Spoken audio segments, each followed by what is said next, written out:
This past Sunday was July 26th. Pastor Jeremy continued our series, Faith in the Jungle. This is the gist. Have you ever been in an actual jungle?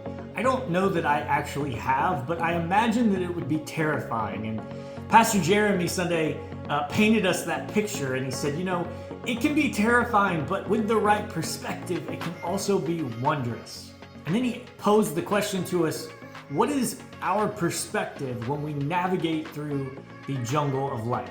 What is the jungle that you find yourself navigating through today?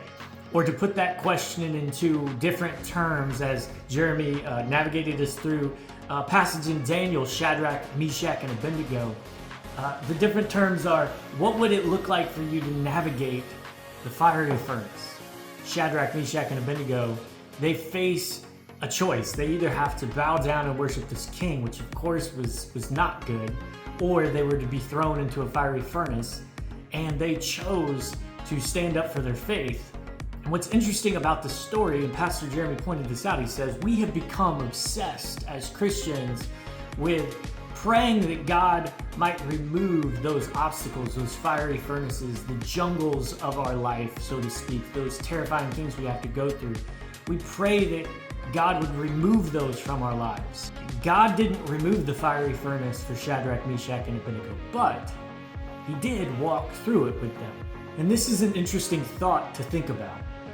Perhaps in attempting to avoid the fires of life, we are inadvertently exchanging a relationship with God in the fire for what we think is going to be safety and security outside of the fire, but ultimately is even outside of a relationship with God.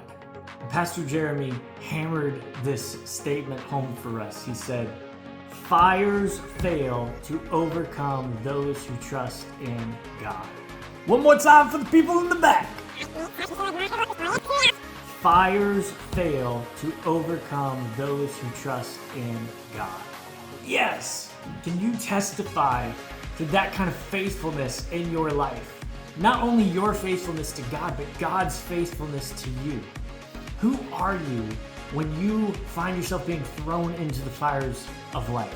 And maybe even more important than who you are in the fires of life, do you comprehend God's faithfulness when you are thrown in the fires of life? I would invite you even now to take some time to reflect on your relationship with God in this way. Reflect on who God is in your life, and reflect on the fact that fires fail to overcome those who trust in the Lord. That's the gist.